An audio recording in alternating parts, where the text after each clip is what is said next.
Mexico Profundo. Chapter 1. A Land of Millenarian Civilization. Let us start from a basic fact. One of the few original civilizations that humanity has created throughout all its history arose and developed in what today is Mexico. This Mesoamerican civilization, from which derives all that is quote-unquote Indian in Mexico. Mesoamerican civilization is the starting point and indeed the most profound aspect of our country. Every schoolchild knows something about the pre-colonial world. The great archaeological monuments stand as national symbols. There is a circumstantial pride in a past that is somehow assumed to be glorious, but that is expected as something dead, a matter for specialists and an irresistible attraction for tourists. Above all, it is assumed to be something apart from ourselves, something that happened long ago in the same place where we, the Mexicans, live today. The only connection is based on the fact of them and us occupying the same territory, but in different time periods. We do not recognize a historical connection or a continuity with the past. Some believe that Mesoamerican civilization was destroyed by the European invasion. Others seem to regard that event as sort of a redemption. What remains of Mesoamerican civilization is regarded as ruins, some of stone, but others still living. We accept and utilize the pre-colonial past as the history of the national territory, but not as our own past. They are simply the Indians, the Indian part of Mexico. In this way of regarding the matter, one notes a rapture, accentuated by a revealing and disquieting tone of superiority. That renunciation, that denial of the past, does it really correspond to a total and irredeemable historical break? Did Mesoamerican civilization really die? And are the remaining Indian populations simply fossils, condemned 500 years ago to disappear because they have no place in the present or in the future? Upon the answers to these fundamental questions depend many other urgent questions and responses about the Mexico of today and about the Mexico that we want to build for the future. The forging of a civilization. In Mexico, as in most countries of the world, the last several thousand years have seen the origin, the disappearance, and the passing through of a great number of different societies and peoples. Here, however, unlike what occurred in many areas, there exists a cultural continuity that made possible the origin and development of a specific kind of civilization. According to the information available, human beings have been living in Mexico for at least 30,000 years. The earliest groups lived by hunting and gathering wild products. Some groups seem to have specialized in hunting large mammal species such as mammoths and mastodons, camels, and horses, which later disappeared. Others, depending on local conditions, hunted smaller species of game and depended more on gathering plant foods. The large game animals disappeared in Mexico approximately 7,000 years ago, perhaps because they could not survive changing climatic conditions. Of those early bands, we have recovered fossil remains, stone tools, and weapons directly associated with the skeletons of the great animals they hunted. They were nomadic groups who required very large territories to survive. They lived in caves and temporary structures that were abandoned after short periods of occupation. The reduction in available game animals and the greater dependence on gathering wild products certainly influenced a basic process: the domestication and later cultivation of plants. Mesoamerican civilization arises directly from the invention of agriculture. This was a long process, not an instantaneous transformation. Agriculture began in the semi-arid watersheds and valleys of central Mexico between about 5,000 and 7,500 years ago. In that period, people began to domesticate beans, squashes, huatli, chilies, gourds, avocados, and of course, corn or maize. The cultivation of corn was a momentous achievement and remains linked to an inseparable way to Mesoamerican civilization. Its domestication produced the greatest morphological changes in any domesticated plant. Adaptation over time also permitted its cultivation into a wider range of climates and altitudes than any other domesticated plant of importance. One must remember that corn can grow only with human intervention, since the corn cob has no mechanism to disperse its seeds without human help. It is, in effect, a human creation, a child of Mesoamerican parents. Its parents, in turn, are children of corn, as poetically related in the Popwuch, the book of events of the Quiche Maya. Thus they found food, and it was what they employed to make the bodies of the people who were made, who were formed. The blood was liquid, the blood of the people. Corn was used by created and by male created. Later, they thought about how to make our first mother and father. Of yellow corn and white corn, they made the bodies. Of food were made the arms and legs of the people, of our first parents. 4 people were created. Of pure foodstuffs were their bodies. Corn and agriculture in general did not immediately acquire the importance they would have later. Agriculture's inventors continued practicing gathering and hunting as primary subsistence activities and used the products of agriculture in a complementary fashion, although they constantly increased in importance. About 3,000 years before Christ, the inhabitants of the small villages that have been discovered near Tehuacan obtained only about 20% of their food from cultivated plants. 50% came from gathering and the rest from hunting. Nevertheless, they already had a sedentary life. They had increased the variety of plants cultivated, and they were already raising dogs as a food source. Between 2000 and 1500 BC, the process of sedentarization was completed, and of the products consumed, half were cultivated. This change has been explained by the fact that 440 to 550 pounds of corn can be harvested per hectare, which made it more productive as a food source than gathered products. The first permanent villages were formed, and pottery, which had been invented around 2300 BC, was produced in them. It can be said that at this point, about 1500 BC, Mesoamerican civilization began. At this time, the Olmecs, considered the bearers of Mesoamerican civilization's mother culture, were found in the hot country of southern Veracruz. This is not to place the present a panorama, even a schematic one, of the development of this civilization from its beginnings to the 16th century. It was a complicated and diverse process that is understood better as archaeological and historical research proceeds. Suffice it to say that the experts have established certain chronological periods that, in their general outlines, coincide in the different Mesoamerican regions. Thus, a preclassic or formative period is known, which extends from about 2000 BC until approximately 8200. Between 800 and 200 BC is the climax of Olmec culture, in which the first inscriptions on stone are found. The calendar, to be perfected by later peoples, is invented, and monumental sculptures in stone are carved whose technical quality and plastic harmony surprise us even today.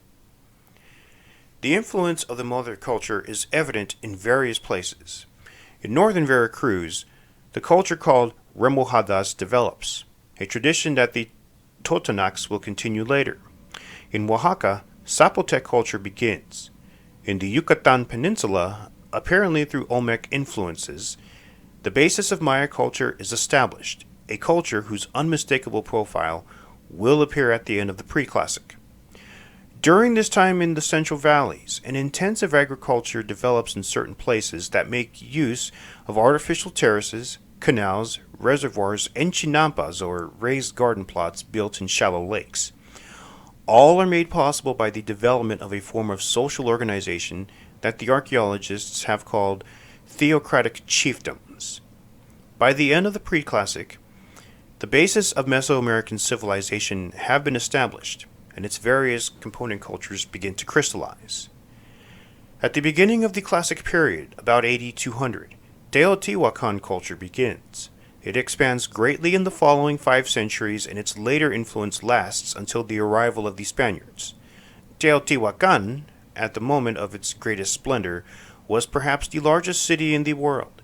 Its power and influence depended on the intensive agriculture practiced in the Central Valleys and the tribute it received from the peoples who submitted to its hegemony. At this time, the Central Valleys acquired importance as the political and economic axis of a vast region, a role they have maintained to the present. In some periods, the region was larger than the modern boundaries of Mexico. The power of the Central Valleys was originally based on the optimum use of the natural environment, using Mesoamerican agriculture technology and the development of forms of social organization that permitted the control of a large and dispersed population. Without metal tools, without plows or the wheel, without draft animals, an intensive high-yield agriculture was practiced with relatively limited labor. The lakes in the Valley of Mexico were used to construct chinampas, which are highly productive. Great dams were constructed to prevent the passage of salt water into the freshwater reservoirs. The lakes themselves served to transport people and merchandise between many areas in the valley. On the slopes of the mountains that encircle the valley, terraces were constructed to cultivate the land and canals were built to use the water sources. Their geographical position allowed the Central Valleys to become the point of convergence of products from many different climatic zones, not necessarily far distant. Different ecological niches were regularly articulated by commercial interchanges, at times imposed by military force and its corresponding political power. This relationship made possible one of the key features of Mesoamerican civilization. Central Mexico would be constantly nourished by the very diverse influences, including those from beyond the northern limits of Mesoamerica. There was a continual contact with groups of hunters and gatherers from the arid lands to the north, contact that was sometimes peaceful and sometimes warlike. But it was not only Central Mexico that developed culturally based on its intense contacts with other regions. In fact, all the cultures of the area maintained direct or indirect contact with each other. The Toltec diaspora at the end of the 10th century AD influenced places very distant from the great cities of Tula, Teotihuacan, and Cholula. For example, it produced important changes in the Maya area from Chiapas to Honduras and Yucatan. The local culture of the peoples located on the peripheries of the centers of greater development presented characteristics that can be related to specific cultural traits of one or of the other of their larger neighbors. This happened, for example, with the Itzas, who occupied Chichen about AD 918. They were Chontales from the coast of Tabasco, in whose original culture both Maya and Toltec influences can be seen. The slow cultural advance of the first thousands of years accelerates from the moment in which agriculture becomes the principal economic base. It gives rise to collective forms of social life that, within the diversity of their particular cultural traits, maintain common elements of civilization. Intense and prolonged contact occurred between cultures with their own historically developed profiles and between the peoples who created those cultures. Thus, different and once autonomous peoples created a unified Mesoamerican civilization. This common origin is recognized in the myths and traditions of different peoples. A fragment of the Pop Wuch will serve to illustrate. What happened to our own language? What has happened to us? We are lost. Where can they have deceived us? Our language was one when we came from Tulan. One was our manner of subsistence, our origin.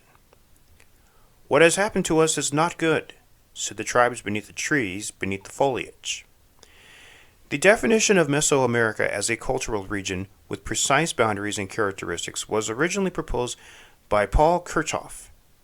He based the definition on the distribution of 100 or more kinds of cultural traits, about half of which were found exclusively in Mesoamerica. Mesoamerica's remaining cultural traits were shared with other regions of the continent. The physical boundaries of this area were approximately from the Panuco River to the Sinaloa River, passing along the Lerma River in the north, and from the mouth of the Motagua River to the Gulf of Nicoya, passing through Lake Nicaragua in the south. Kirchhoff's seminal study referred to the situation at the moment of the European invasion. and the author himself advised that later research would show variation in the Mesoamerican frontiers during different historical periods, especially in the north. Of course, the simple presence or absence of cultural traits such as different significance as cultivation of corn, use of rabbit fur to decorate textiles, specialized markets, hieroglyphic writing, chinampas, and 13 as a ritual number is clearly insufficient to characterize a civilization. Kirchhoff indicates as much himself. He provides other facts and reflections, among which stands out an important conclusion based on linguistic information. The distribution of Mesoamerican languages indicates, on the one hand, an ancient presence in the region, and on the other, constant contact between the peoples who spoke those different languages. This all indicates, according to Kirchhoff, the reality of Mesoamerica as a region whose inhabitants, both the ancient immigrants and those recently arrived, were united by a common history, and in terms of which they confronted other tribes of the continent. End quote. In effect, there is a continuity between the invention of corn cultivation by the hunting and collecting bands of the Tehuacan caves 7,000 years ago, and the florescence of Teotihuacan at the beginning of the 7th century AD. In the same way, there is an undeniable relationship between Teotihuacan culture and the development of the various Mesoamerican cultures up to the European invasion, independent of the fact that the different groups spoke distinct languages and identified themselves by different names. Mesoamerican civilization is not the product of intrusion of foreign elements, unknown in the region, but rather of cumulative development based on local experiences. This suggests a theme that will occur throughout this book. Indian cultures have adapted to the physical conditions in which they are found, a fact that explains their diversity. At the same time, the unity that they manifest is explained by their belonging to the same level or horizon of civilization. Another fact that stands out is that practically the entire habitable area was in fact occupied at some point in the pre-colonial period. This means that Mesoamerican civilization was nourished by confronting an extreme variety of different situations. There was a great variety of ecological niches in which local cultural development took place, and a variety in the cultural characteristics of the peoples who successively occupied those niches. It is only after the European invasion and the installation of the colonial regime that the country becomes unknown territory, whose contours and secrets need to be quote-unquote discovered. The viewpoint of the colonizer ignored the profound ancestral perspective of the Indian who saw and understood this land, in the same way that it ignored the Indian's experience and memory. Historical contacts included those with the people who inhabited the areas north of Mesoamerica in so-called arid America. It was an unstable and fluctuating frontier. Its inhabitants were not of Mesoamerican origin, but they had constant relations with the civilization to the south, and these relations were not always violent. Some Mesoamerican peoples originated as northern hunters and gatherers who migrated to and assimilated the agricultural, urban civilization of the south. Huitzilopochtli, the major god of the Aztecs, presents characteristics that distinguish him in the Mesoamerican pantheon. This is understandable since he came from that small nomadic group that, after long wandering, established itself finally in Tenochtitlan and became quote-unquote the people of the sun. The distinction between Mesoamerica and the groups to the north is real and useful for understanding the general history of pre-colonial Mexico. However, the boundaries should not be understood as a barrier that separated two radically different worlds, but rather as a variable limit between climatic regions. To the south, these conditions, especially annual rainfall, permitted an agricultural life based on the available technology. There were differences in many aspects of life between south and north, but there was not isolation or lack of contact. The experience of the hunters and gatherers of the north is not alien to Mesoamerican civilization. In the current geographic conformation of Mexico, one notes the contrast between north and south and the central plateau and the coasts, and the preeminence of the central valleys. Although that conformation is based on geographic facts, the important features of the country are also the result of thousands of years of history, whose marks have not been erased by the last 500 years. This is not to delay the importance of changes since the European invasion, but to point out that geographic transformations did not take place on an empty landscape. Rather, the changes Europeans introduced affected groups of people with a cultural heritage elaborated over many centuries in the same places, where local adaptations allow different sorts of responses. It is important to underline that thousands of years of human presence in the present-day Mexican territory produced a civilization. This fact has profound implications. For one thing, the diverse cultures that existed in the pre-colonial past and that, transformed, exist today as a continuation of them all have a common origin. They are the results of a unique civilizational process that gives them a unity apart from their differences and particularities. In addition, when we speak of quote-unquote civilization, we are making reference to a certain level of cultural development in the broadest and most inclusive sense of the term. This level is complex enough to serve as a common base and principle of orientation for the historical development of all the peoples who share that civilization. It does not consist of a simple aggregate of isolated cultural traits, however complicated such an aggregate might be. Rather, it refers to a general plan for human life, which gives meaning and transcendence to human actions and which locates people in a certain manner within the natural world and the universe. It gives coherence to human plans and values. It also allows constant change in responding to the fortunes of history without denying the civilization's profound underlying meaning. Rather, it applies that meaning to the circumstances at hand. Mesoamerican civilization is a large framework, stable and permanent but by no means immutable, within which various cultures are encompassed and by which various histories are made comprehensible. Nothing less than this was bequeathed to us. A civilization created by hundreds of successive generations who, during thousands of years, worked, thought, and dreamed in this land. The legacy of this civilizational process surrounds us on all sides. We constantly have in front of us a material vestige, a way of feeling and of doing certain things, a name, a food, a face. All of these things reiterate the dynamic continuity of what has been created here over many centuries. These objects and beings are not mute, although we stubbornly persist in not listening to them. A humanized nature. There are hardly any virgin landscapes in Mexico. One always finds evidence of human presence, of the ancient passing of others over these lands. Thousands of abandoned habitation sites may be found, from the imposing ruins of the great cities to the barely visible vestiges of small villages beneath mounds that appear natural. Many contemporary Mexican towns have been continuously occupied since centuries before the European invasion. There are ancient canals, no longer in use. There are chinampas, some still productive and others converted into tourist attractions. In the mountainous zones of the central and southern part of the country, at sunrise or in late afternoon, one can still see the outlines of terraces that permitted cultivation of very steep hillsides. Without too much effort, one can still traverse long stretches of road over which the Maya walked 1,000 years ago.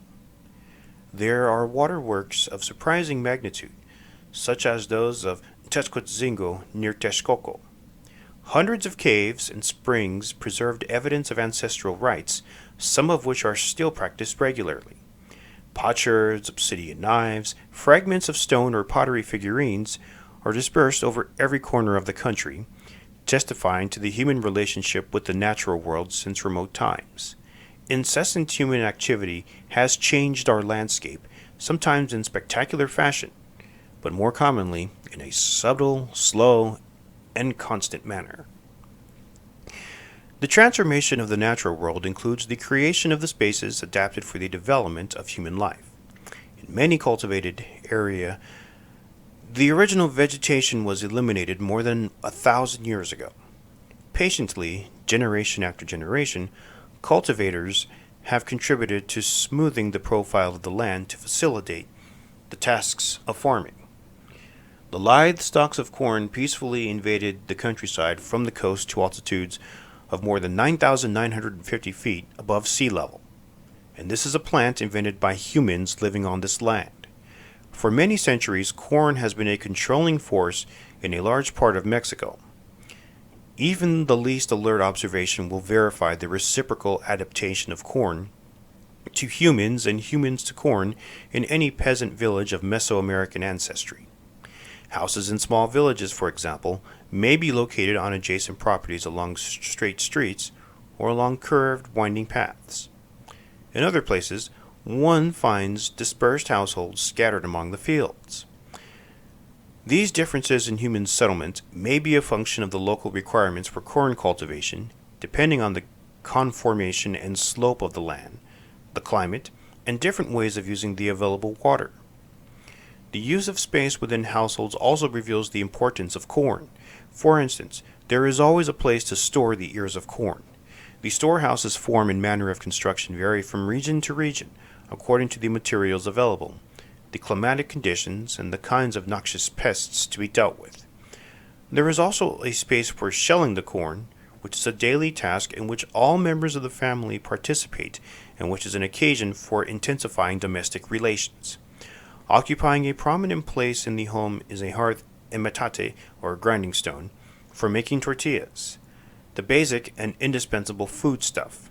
Here, the women spend many hours beginning long before sunrise, and here the family gathers to eat, talk, and discuss work and daily events.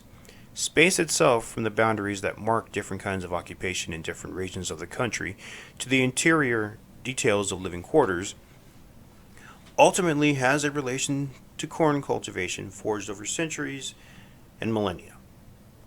Along with corn, Mesoamerican civilization domesticated and cultivated many other useful plants, beans, squash, chiles, and other products that form part of the daily diet continue to be sown together with corn in the fields called milpas. The maguey, or agave plant, is characteristic of the landscape in the high areas, where it functions to mark boundaries and to arrest soil erosion. It has, in addition, so many other useful qualities that Father Acosta commented, quote, "It is a tree of miracles. Innumerable are the uses of this plant," end quote. The prickly pear cactus, more commonly known as nopal, frequently accompanies it, accentuating the harshness of the landscape. The cultivation of plants with several thousand years' antiquity in the service of humankind continues in every part of the country. The list is impressive and includes some products now for general use or consumption in many parts of the world, such as tomatoes, chocolate, tobacco, avocados, and cotton. It also includes plants such as the alegria that were once of great importance but whose cultivation and use have declined, and that today are harbored only in small corners of the country. Whether one goes to humid tropical lands, the valleys of the high plateau, the semi-arid north, or the flat limestone peninsula of Yucatan, one will find a vegetation largely transformed by human hands and intelligence. It is to some degree an invented landscape. Even in the depths of the forest, the distribution and relative density of certain species is due to human intention. Here, without being cultivated, the usefulness of some species has been known for centuries, which has resulted in their protection. The fauna has also suffered changes in adapting to human presence.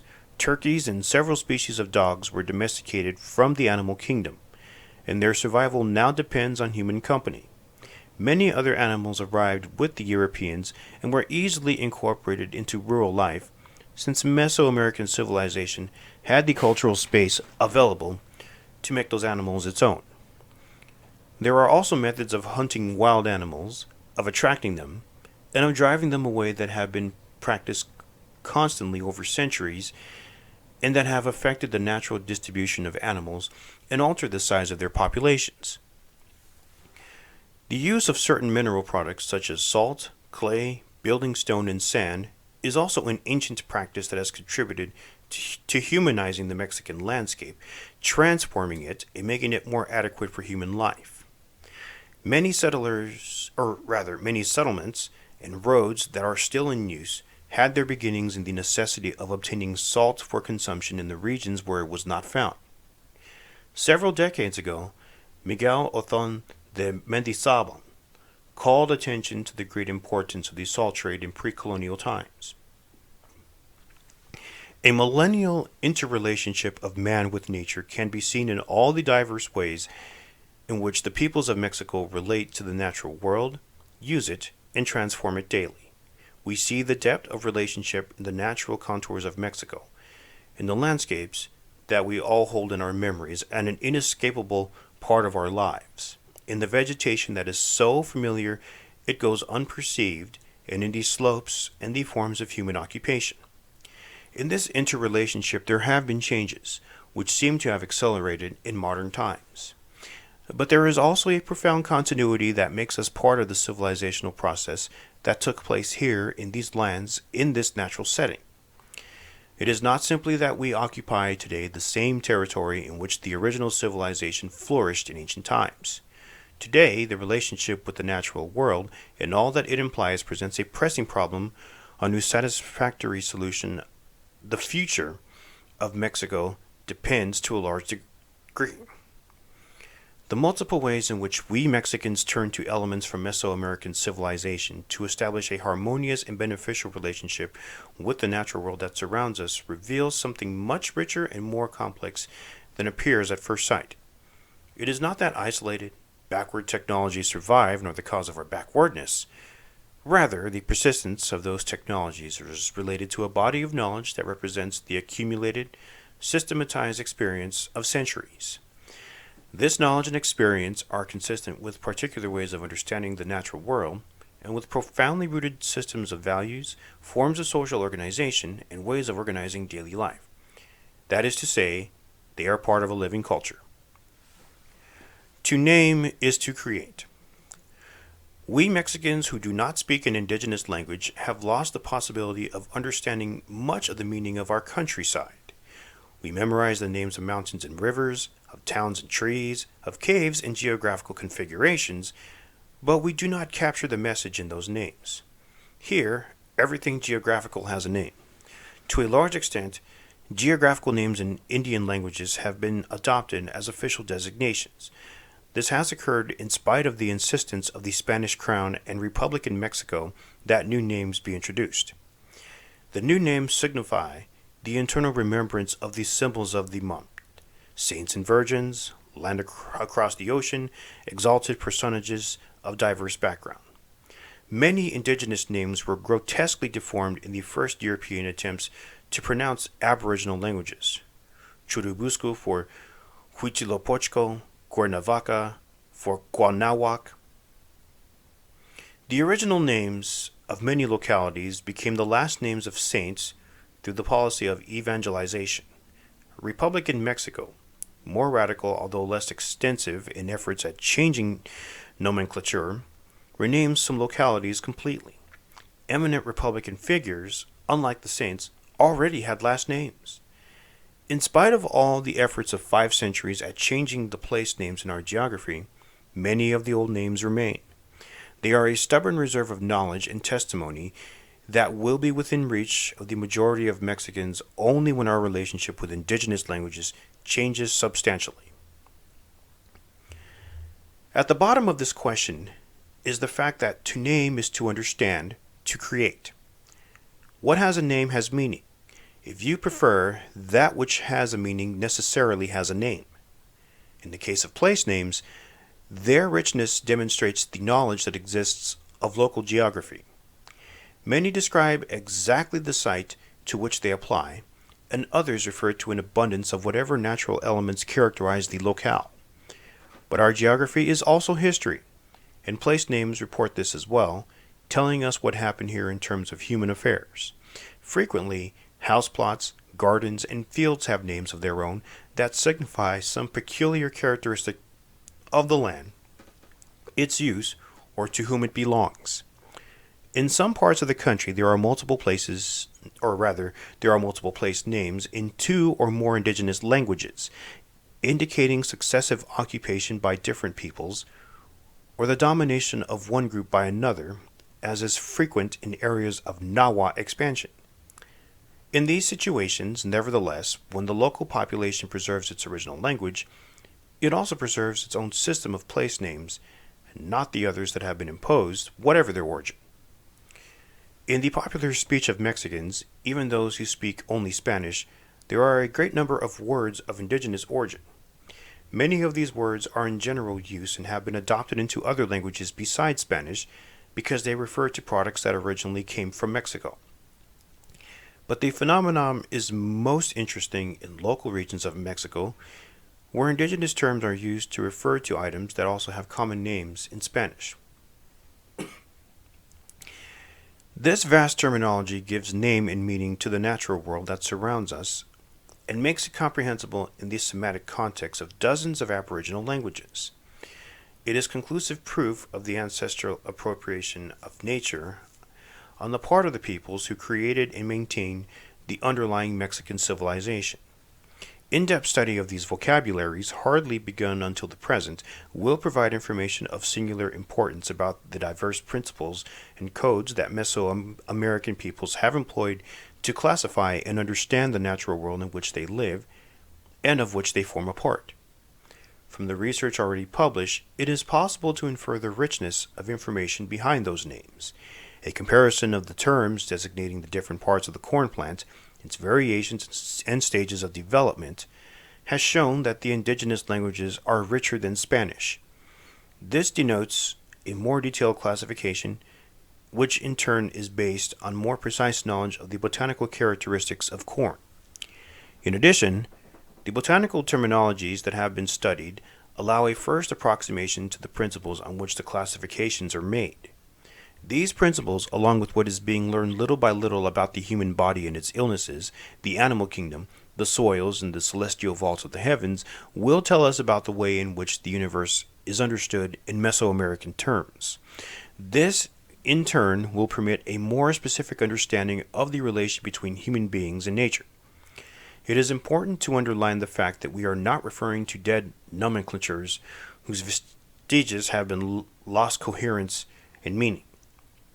On the contrary, to the extent that they belong to living languages, they conserve their full significance in the semantic context in which they originated.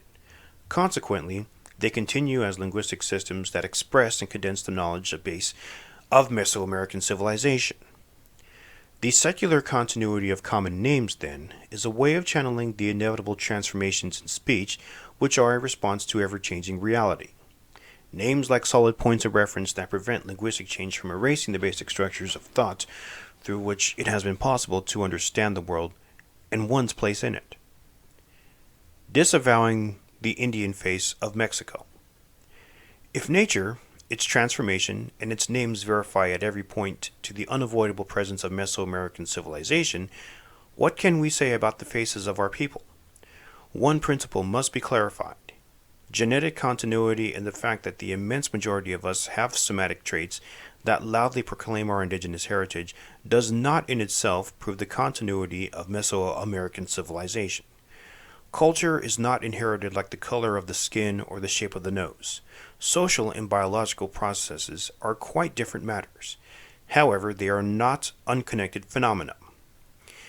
If one objectively observes somatic traits among the Mexican population, for example, skin color, one knows that it is not distributed in a homogeneous manner. Lighter skin is encountered more frequently in certain social groups than in the rest of the population. The processes of biological reproduction have given rise to this peculiar distribution of traits, ultimately have social and cultural determinants that form part of our history right up to the present. It is worth exploring these factors further. It is common to say that Mexico is a mestizo country both biologically and culturally. In terms of physical features, the mixtures can be seen in large sectors of the population, although the intensity varies and Indian traits predominate in many groups. This can be attributed, in the first place, to the size of the original Indian population, which was much larger than the European, African, and other groups that participated in the racial fusion. It is well to remember that the indigenous population of Mexico has been estimated at 25 million at the time of the European invasion. This figure suffered a brutal decline during the first decades of the colonial period, so that only in the present century has the country again grown to 25 million inhabitants. It is evident that the Indian genetic contribution was the fundamental one in the physical makeup of the Mexican population. This is an undeniable reality. However, the predominance of Indian traits in the majority sectors of the population and their much lower frequency in the dominant classes indicates that racial fusion did not occur in a uniform fashion and that we are far from being the racial democracy that is often proclaimed. The racial differences are a basic historical fact that indicates the most profound aspect of our reality during the last 5 centuries. A colonial society was established whose nature made it necessary to distinguish the subject populations from those who were dominant.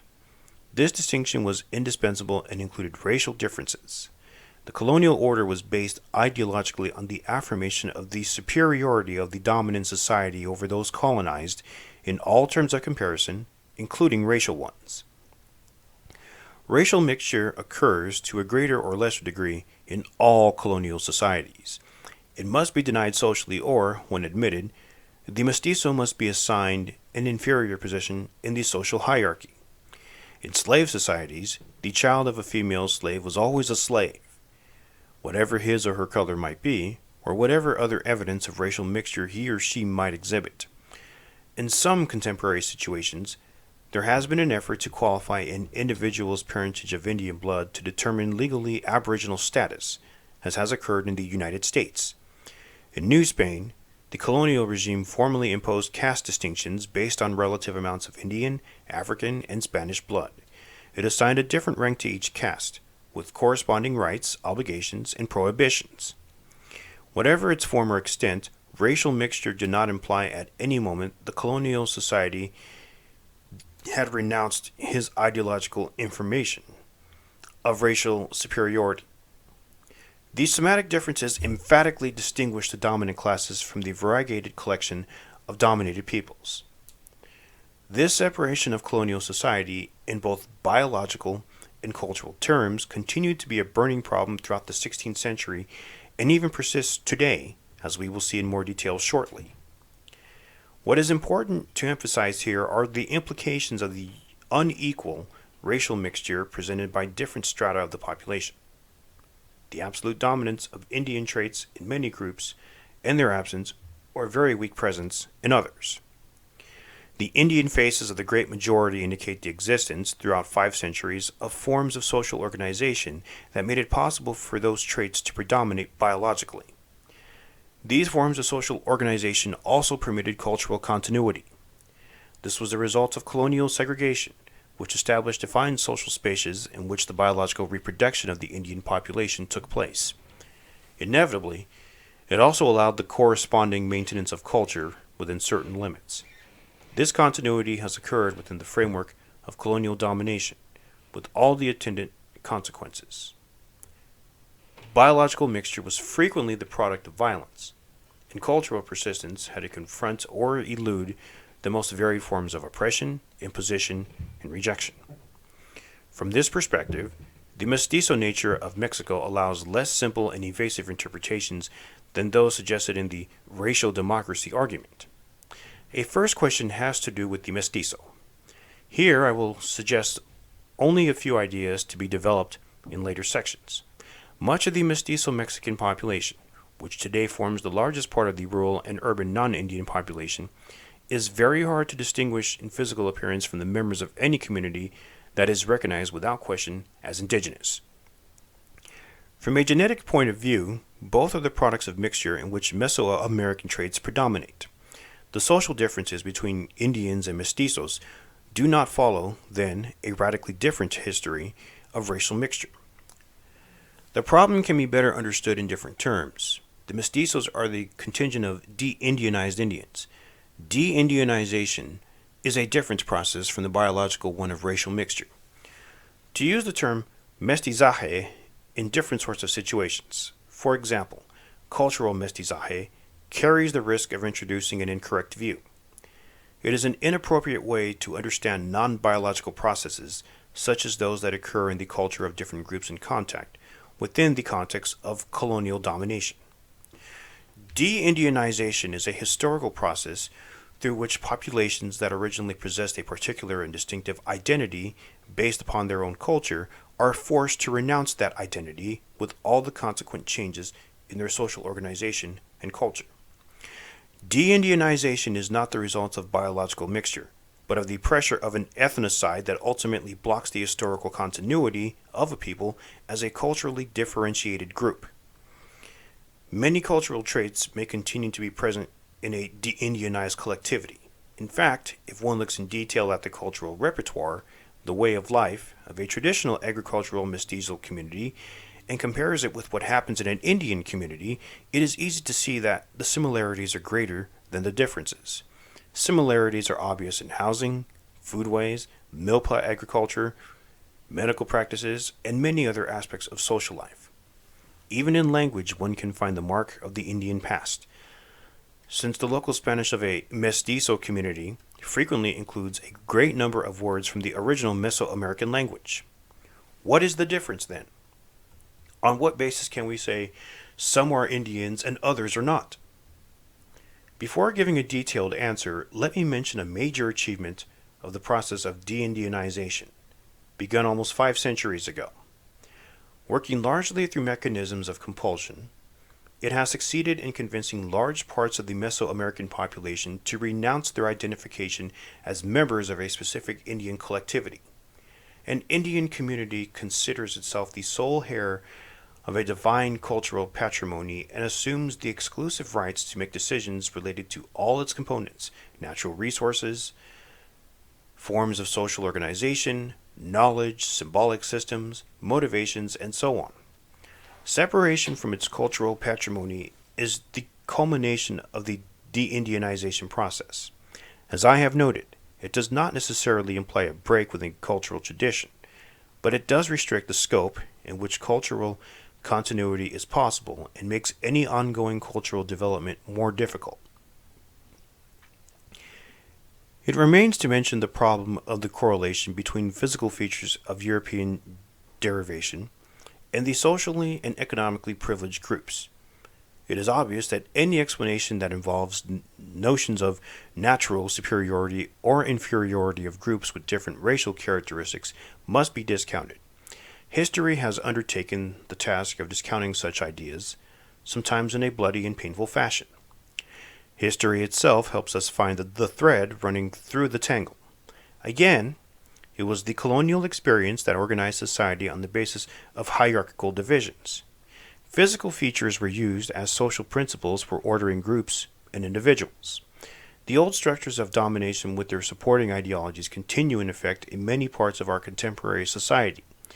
The privileges of the groups that inherited and continue to hold wealth and power tend to be justified as a necessary result of a natural superiority visible in physical differences. Faced with the new metropolis, which proclaims its Western, Christian, and white affiliations, neocolonialism and dependence reinforce the racist ideology of the old elites, in spite of rhetoric that disguises it. The ideals of physical beauty, discriminatory language, and the daily conduct of those elites demonstrate an underlying unmasked racism. This racism consists of much more than a preference for certain physical traits or skin color.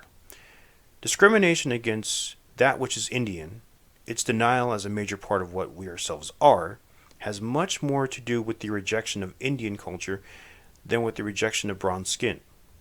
There is an attempt to hide and ignore the Indian face of Mexico because no real connection with Mesoamerican civilization is admitted. The clear and undeniable evidence of our Indian ancestry is a mirror in which we do not wish to see our own reflection. This concludes Chapter 1.